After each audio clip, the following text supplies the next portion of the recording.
Ndinkhonto kupemphera.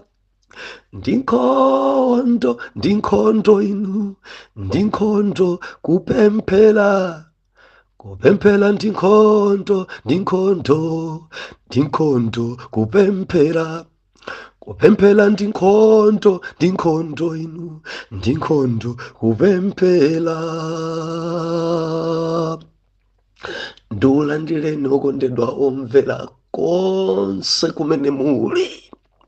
Heneleke Ichale mtumiki wanu believer, lero pa 10 December 2024.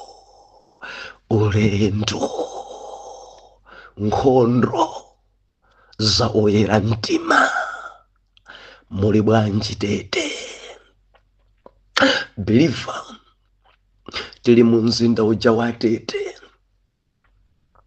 Tinafika chama around 1:30. Taenda ulendo 8 hours and 30 minutes kuchokera ku Beira kudzafika muno mu Tete. Mulungu amene akupitirizabe kutitsogolera. Mwana Mulungu, tikupembedza Mulungu amene nthawi zonse amakhala saidi ya ana ake. Ndipo lero ikakwana chama around 5 o'clock ndikuti waku Malawi. Haleluya. Dzulo tili mu mzinda wa Beira, ndimanena kuti chikhulupiriro. Believer, usaiwale kuti tikukwangula, tikumalizitsa, tikuomba nkora, tili kumalechereche kwa topiki imeneyi ya ulendo. Ndinako kutsimikizika mtima kuti tadalitsika, talimbikitsika, and sitili chimodzimodzi. Moti wiki ino mwachita kupasa tikungomalizitsa mtopiki imeneyi. Dzulo timanena kuti chikhulupiriro. Mulendo uwu ngati chikhulupiriro ulibe sukafika. Mulendo uwu dzofunika kukhulupirira. Ndefe tinawerenga dzulo kuti munthu upulumuke, Bible kwa Roma ichita kunenetsa ngati udzavomereza mkamwa mwako ndi kukhulupirira mu mtima mwako kuti Khristu Yesu Mulungu adamuukitsa kwa akufa, udzapulumuka.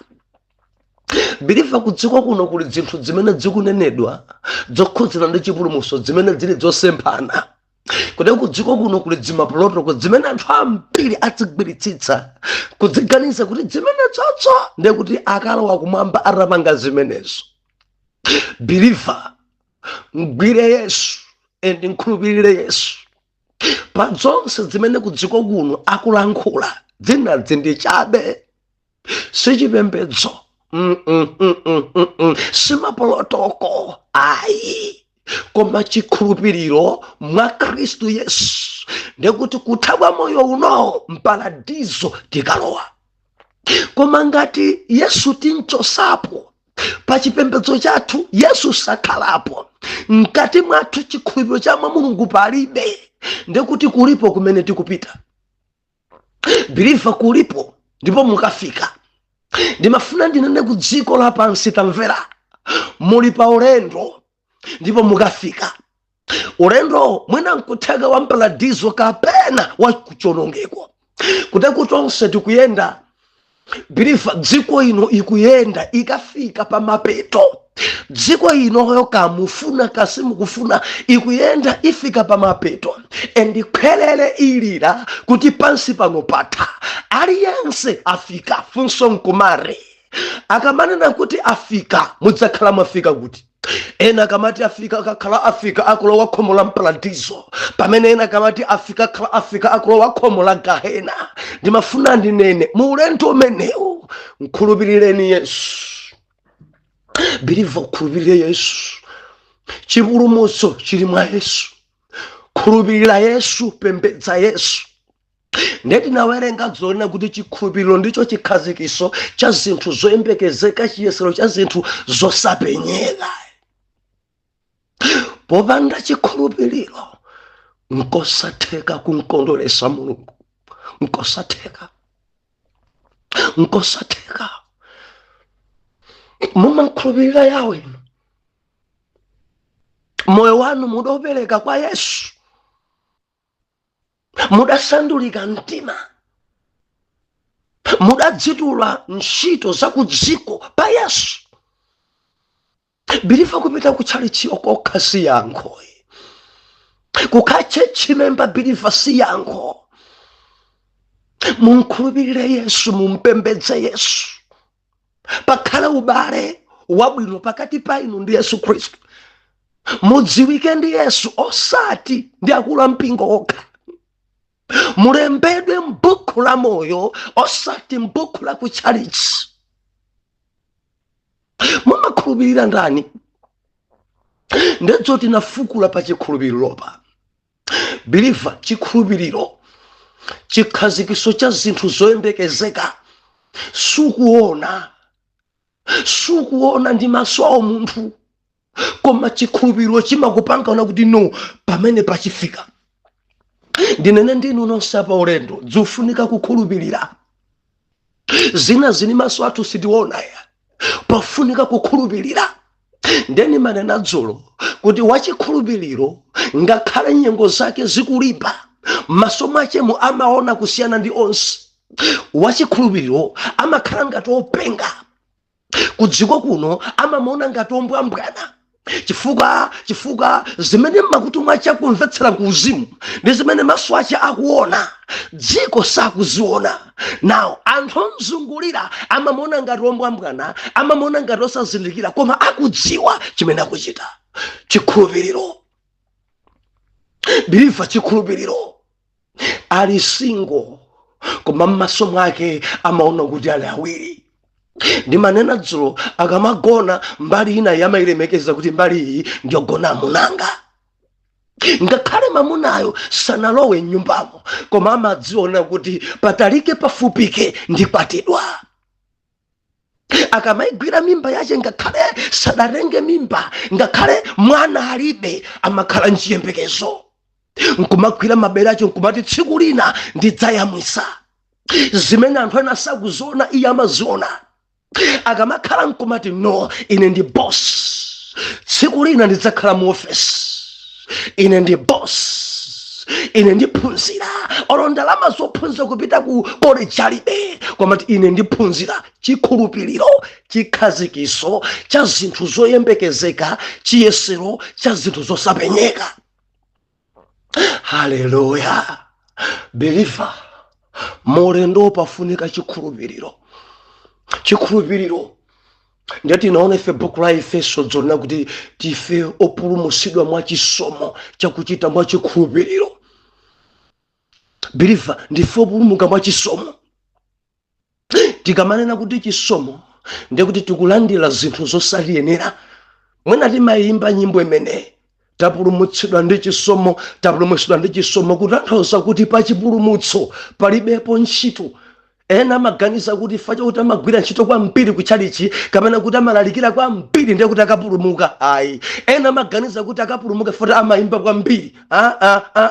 Ena maganiza kuti akapulumuka ifacha kuti ali ndi udindo kuchalichi. Zimenezo ndi chabe. Ndife opulumutsidwa mwa chisomo, ndiye kuti palibe chimene ife tachita dzangotengera kukoma mtima kwa Mulungu pontumiza Yesu kudziko kuno nkudzatifera. Now kupulumuka mwa chisomo palibe chimene tachita. Endi mukawerenga verse number 9 ya book la Efeso chapter 2 akunena kuti nchosachokera ku ntchito kuopa kuti wina angadzitamandire, angafike podzipo paona kuti ineyo kuti ndipulumuke ndinkapanga zotere kuchalichi, ineyo kuti ndipulumuke ndidapanga zotere.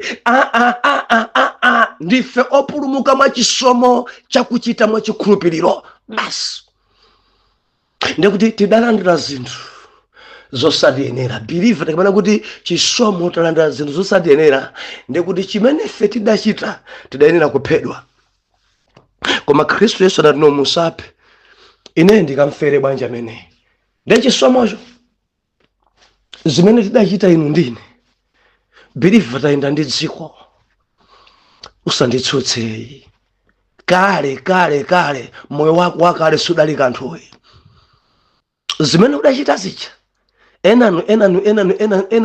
enanu mwachokera kusithaphwi mudayenera kuphedwa mudayenera kunjatidwa mudayenera kuponyedwa mgahena komano Yesu adati no malo moponyedwa iye malo momenyedwa iye ndimenyedwe ndine ndiye chisomocho kulandira zinthu zosatiyenera Believer tonse kaya chikhulupiriro mulendo ngati ulibe chikhulupiriro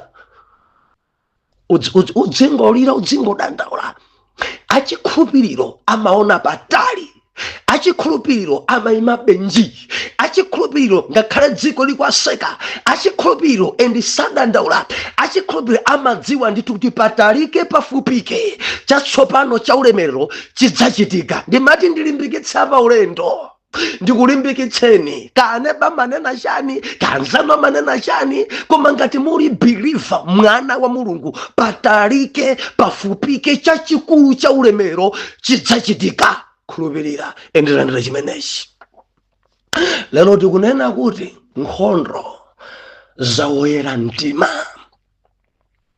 Believer mulendo uwu sitikuyenda tambasale mulendo uwu suli ndi mkaka ndi bread kumangoja nkhondo zilipo nkhondo za namulungu zilipo nkhondo za oyera mtima zilipo mulendo umenewu diabu sakukondwera nawo mulendo umenewu nkhondo zilipo dzikulu mulendo umenewu kumidima chita kuipidwa nafe mulendo umenewu muli zinthu zolimbana nafe Believer ndati ndikuchita chopaza tikuomba nkora tinawerenga ife pamene Moses atangofika ndi Aloni dziko lija la Egypt kuti ndabwera kuti titenge ana Israeli apite mdziko la mkaka ndi uchi akuti Farao adaonjeza chizunzo kumpumpa ya Israeli nkhondo adazunza kuposa kale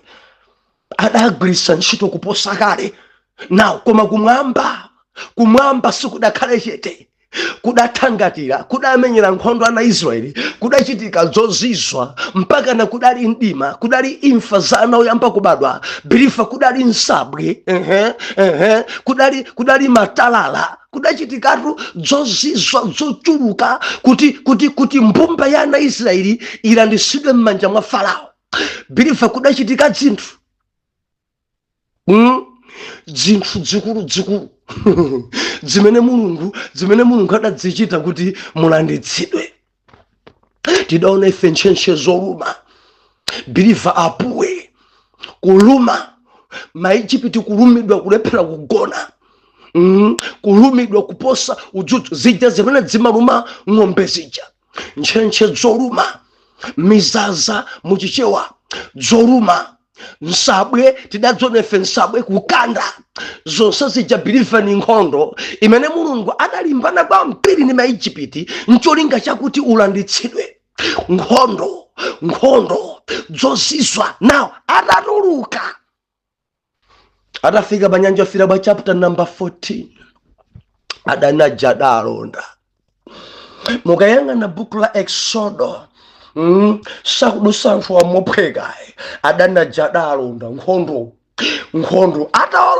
ataoloka nyanja Yofiira nawo mafumu ena Amaleki ena Amoni adayamba kualondabe kwachitira choipa banja amene watithane nawo lero ndimafuna ndikulimbikitse kuti mulendo uwu Believer sitikuyenda mwamtendere yabwa kumva nafe kuwawa dzumpweteka Satana kuli nkhondo kuteku kuli mamitingi tsiku ndi tsiku ameneyi tithane naye bwanji ameneyi timvese kuwawa bwanji ameneyi tinchitire chani ndili pano kukulimbikitsa kuti ndalire Mulungu pa nkhondo zako zonse ndikunena ndi ena akudusa mu nkhondo zopweteka chifukwa chakuti adayamba kupemphera Believe ndipabwereze pamenepa kupemphera ndi nkhondo.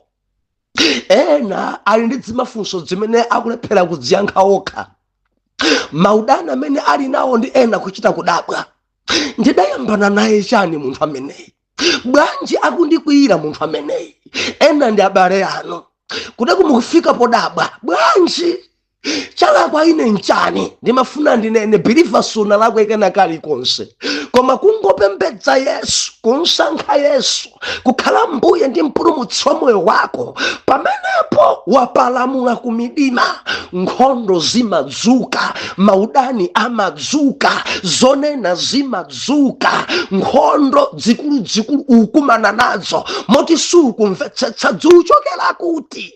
Nkhondo dzana Mulungu, nkhondo dzana Mulungu. Kudziko kuno kuli nkhondo, kudziko kuno kuli kunenana, kudziko kuno kuli kunyozana, kudziko kuno kuli kupeputsana, kudziko kuno biliva kuchitika zinthu zopeteka makamaka pa oyera mtima. Sitikudusa moyera. Ena manena kuti ukangotembenuka mtima ndiye kuti mavuto onse atha. Ayi, werengani bwino Baibulo yanu, werengani bwino Baibulo yanu. Sizimatanthauza ukatembenuka mtima ndiye kuti sudzadwaranso. Ayi, iyayi, ukangotembenuka mtima nkhondo zayamba. Ukatembenuka mtima ulendo opita mparadizo wauyamba, endi ulendo umene nkhondo zimadzuka. Ndikunena ndi ena kuchita kundivomereza kuti yes, mtundu wanga sindigwirizana nawo chifukwa cholandira Yesu khala mbuye ni mpulumutsi. Imeneyo ndiye nkhondoyo, imene ndiye nkhondoyo. Ndilize khwelere, nkhondo ilipo. Ndikulimbikitseni amayi, pamene mwamlira Yesu, pamene mwatembenuka mtima, sikuti mudusa mwambe. Kuteko anthu adzikunenani, anthu adzikunenani. Believe pa moyo wanga ndidavomereza kuti anthu anene mmene anganenere, ndipo akunena zimenezo chifukwa cha Yesu amene tansenza. Kaya anthu adzinyoza aloleni kuti anyoze chifukwa adzinyoza chifukwa cha Yesu amene wansenza. Kaya anthu adzitani aloleni kuti achite. Kaya adzitipangira upo, kaya adzisonkhana zimfiti 200 kuti tiyeni timtambire. Chosangalatsa tamvera Believe, ndili mchilimbikitso, nkhondozo zilipo, koma otilanditsa, otimenyera nkhondo ndi Yesu. Sikwathu kuchita nkhondo kunoyi.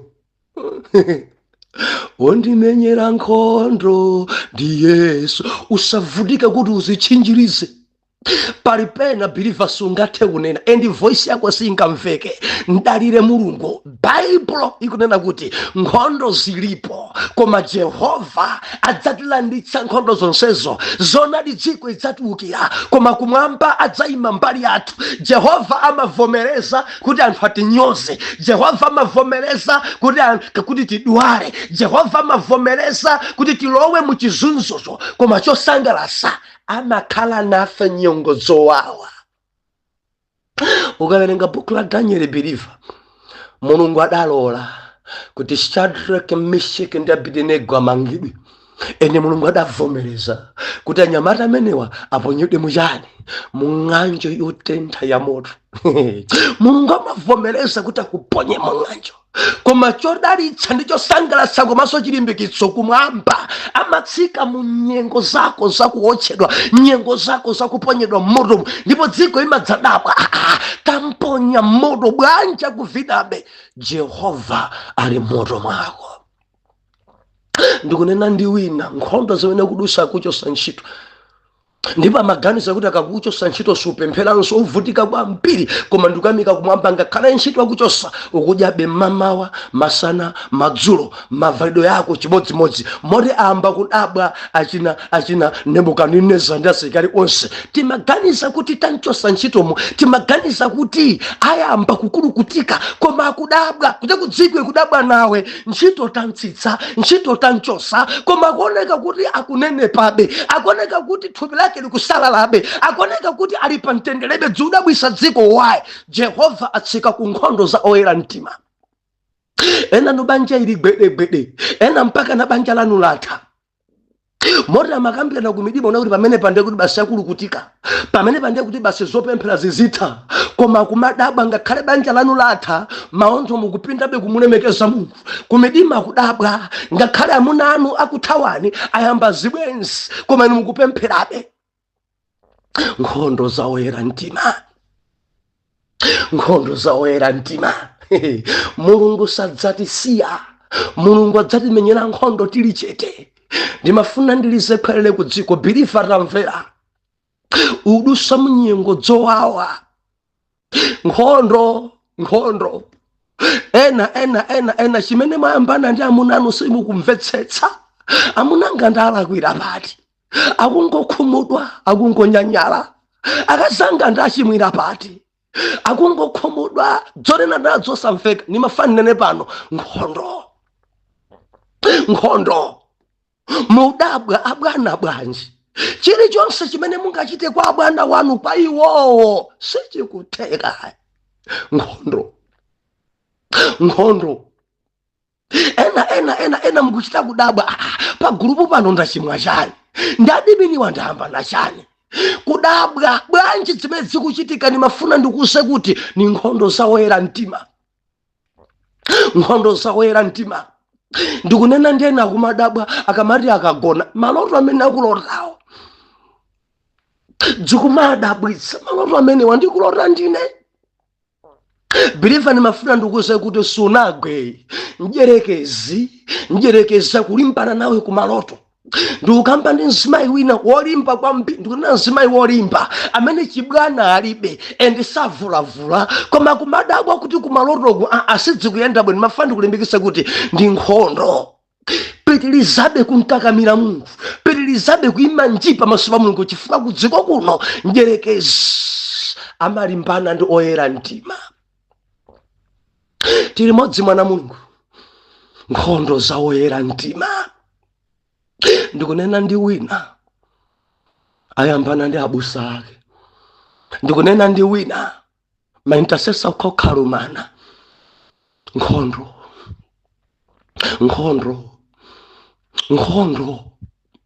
Nkhondo zina zobwera kumaloto. Banja lina lili gbede ndilimbikitse inu madala wadada Mr. Chintengo, Mr. Chimwala.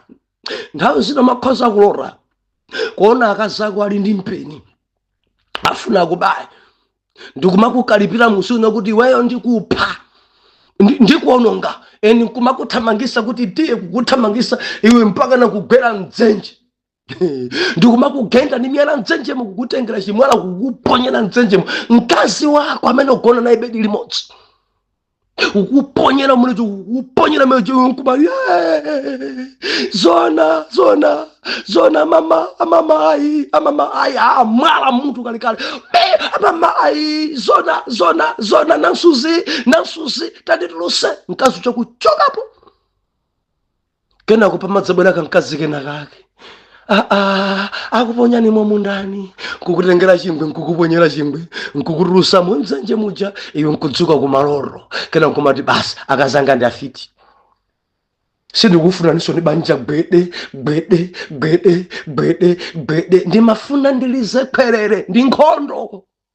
Akazanu anga bwino Satana angorenga nkhope ya akazanu kukhala ngari ndi akazanu inu nkumaona kuti nkazanu ndi mfiti asali mfiti. Ndikulankhula pano mabanja ambiri atha chifukwa cha maloto onga awa. Maloto awa aononga mabanja. Maloto awa ambiri asakumtumikira Mulungu. Bwanji akazanga, bwanji amunanga ndachita kulota usiku, amunanga sakwenda bwino, amunanga nda satanism, amunanga ndi afite. Ndinene pano poyera dzinazi ndibwereze. Zinazi ndi nkhondo za oyera mtima akufuna kupasuleni kuti maganizo manu mukamona mkazi wanuyo kumamona ngati mtakati angorengedwa, angopangidwa renti, angosinthidwa imejiyo, angoikapo mutu wa akazanu ndi Satana afuna kuonongeni. Nkhondo za oyera mtima, nkhondo za oyera mtima.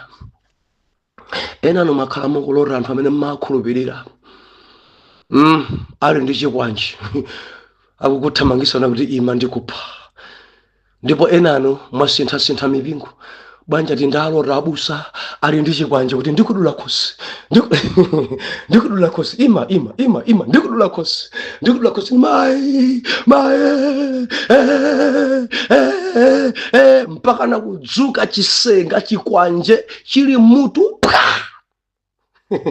Kudzuka pamene kwa mpingo honda achokera. Zina zini nkhondo akufuna kuti akulekanitseni, akufuna kuti akuumbanitseni. Nkhondo zina mumaona anthu amene mumakhulupirira mwina you are spiritual advisor masomo anu mundikulora mwina kumona mbusayo kapena bishop wanuyo akugonana ndi wina. Modza chimene njerekezi amafuna kuti aunonge inuyo. Inu amene mumalota maloro pa anthu amene mumakhulupirira akupanga zigololo kapena akupanga choipa akupha munthu. Chimene njerekezi amafuna aunonge inu. Kuti amene muli pa danger kwambiri ndi amene mukulota inu chifukwa ndi nkhondo. Chimene sana akufuna kuti mulekane musamalumikizane ndi kumene mumapeza thandizo. Ndicho cholinga chakuti mukhale patali mugawanikane akupasuleni kuti musakondanenso kuti njerekeziyo athane nanu. Chifukwa mukamaona zimenezo mumtima mwanu mumabwera maona kuti ndikuti ngati ndalota abusa kugonana ndi wakuti ndikuti kugonanaku nkotheka eti ndikuti ifeyo tikuchedwa eti tikhoza kumapanga ndikumapempheranso eti baya ndi bayi kanzimu kachigololo kacha kamadzakulowera mpaka na wayambaso nawe kumagonana ndi ena foti udaona maloto kuti mtumiki wina akugonana ndi wina. Mundimvana Mulungu. Nkhondo zawoyera mtima. Mwina kulota mtumiki weniyo yakukufosira. Haleluya. Ndikunena ndi ambiri andivomereza kuti abusa ndaloradi ndidalota abusa akuti ndidalota mtumiki wakuti ndidalota ngwazi wakuti. Mwina zibambo amene azitumikeni yoniyo nkumalotaso ena zimayi. Ndimafuna nene kuti ndi nkhondo. Njerekezi akufuna kuti akupasuleni. Njerekezi akufuna kuti muombane. Njerekezi akufuna kuti mulekane. Nkhondo za oyera mtima. Paulendo sitikudusa mwamtendere. Paulendo pali zolumaluma. Paulendo pali zonenanena. Paulendo pali nkhondo za ana ayawe. Ndunena ndi wina business sikuyenda koma chakhumi amapereka. Ndikunena ndi wina ntchito ili gwedegwede koma chakhumi amapereka. Ndakufika po dzifunso chakhumi ndikupereka. Izi banji ndikukumana nazo. Nkhondo zawoyera mtima. Akufuna kuti akuofoketse uleke kupereka chakhumi chifukwa cha zimene ukumana nazo. Chilimbikitso changa ukhale ngati openga. Wachikhulupiriro amaoneka ngati openga. Endi umuze diabuna kuti sindikusiya kuntumikira Mulungu ndi chuma changa. Kaya ndidusade mu zimenezi. Kaya ndi zimenezi zitha. Kaya moyo wanga ukhala bwanji. Koma sindidya zonse. Cha Yehova ndidzimpasa Yehova. Pamenepo Satana dzauna tangosiyani nchopenga chisichimamva. Nkhondo zawoyera mtima. Wina kudandola choncho. Ndimapita kwa abusa kawachapira. Ndimasita kwa abusa ndineyo. Mwana wa abusa ndimalera ndineyo. Nimadzipereka ku nyumba ya mtumiki wa Mulungu. Chakhumi changa, chuma changa, ena mapereka 90% kutumiki. Koma nyengo zawo osasintha. Nyengo zowawa. Tamvera. Nkhondo zawoyera mtima. Mtumikirebe Mulungu ndi chuma chako sabwerere mbuyo. Mtumikirebe Mulungu ndi nkhondo chabe. Pompano Jehova alowerera. Pompano zidzaonekera poyera kuti Satana ngolephera. Ndikulimbikitse ngakhale nkhondo ikule bwanji. Side imene fertility li side yowina. Tupembedza Mulungu amene sadaluse kale nkhondo. Olo zalimba bwanji, olo zawawa bwanji, olo dzuvuta bwanji. Koma ana a Jehova adzapambana. Imabe pamaso pa Mulungu. Ena pa group akudana nawe. Imabe pamaso pa Mulungu. Ena ukumadabwa kodi kuchimuna kundambana nawo chani. kuchikazi wabanje sakugwirizana nawe, nkhondo za Mulungu. Ena ndi aneba anu simukugwirizana, iwe nkumadaba kuti aneba wandachimwina pati, nkhondo za Mulungu. Iwe nkumadaba intercessor nzanga kodi kwa banje kudziko kuno, nkhondo za Mulungu. Ena nkumati nzanga wa business mpaka na kundizembera chonchi, mpaka na kuchita zimenezi, nkhondo za Mulungu. Ndikunena ndi angati amene kundivomereza kuti abusa ine ndi mmodzi wamene ndikudusa mu nkhondozo. Kodi ndi nkhondo za pamaloto, mukumalota zoyipa kwambiri zokubweresani udani inu ndi okondedwa wanu kapena ndi atsogoleri anu? Ni nkhondo zanji zimene mukudusa? Chuma chanu sichikuyenda bwino? Ni nkhondo zanji zimene mukudusa? Mukudusa nkhondo za mtundu wanji? Ntchito sakukulembani? Mukudusa nkhondo za mtundu wanji? Nimafuna ndikulimbikitse kuti mwachikhulupiriro mwa Khristu Yesu imabenga osabwerera mbuyo. Mulungu amene tikumpembedza sadzatichititsa manyazi, amatimenyera nkhondo ife tili chete, osataya mtima, maso patsogolo, imabenji. Katidusa muchipululu, imabenji. Katidusa pa nyanja, imabenji. Exodus chapter number 14, Bible likunena kuti njira idatseguka. Bible kuti ba musadere nkhawa, Aigupti mwaonawa simudzaonanso forever. Musadere nkhawa, Jehova adzakumenyerani nkhondo inu muli chete. Maloto mukulorawa simudzaloranso forever. Musadere nkhawa, maudani mukudusawa, maudani amenewa sadzachitikanso. Musadere nkhawa, Jehova adatsegula njira pa nyanja. Ana Israeli nkudusa pa nyanja, ana Farao adalondola Israeli. Chitachitika ncha madzi adagwira anaroloka, adayandama.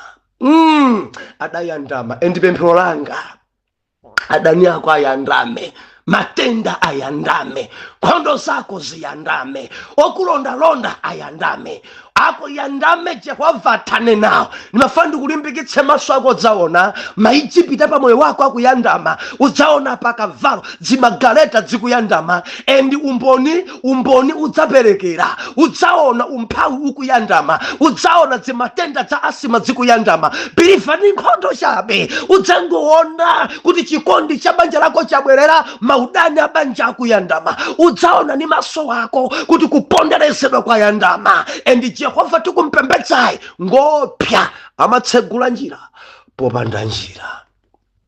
Biliva mundilondole mmawa, Mulungu akavomereza ngati sabwera lero ndidzatumikira ndili boma lija la Nsanje, chifukwa lerolo ndikuchoka pano patete ulendo obwerera ku Nyasalandi. Tinali muno mzinda wa Tete, dera lija chida kuti Matema kumene tagona.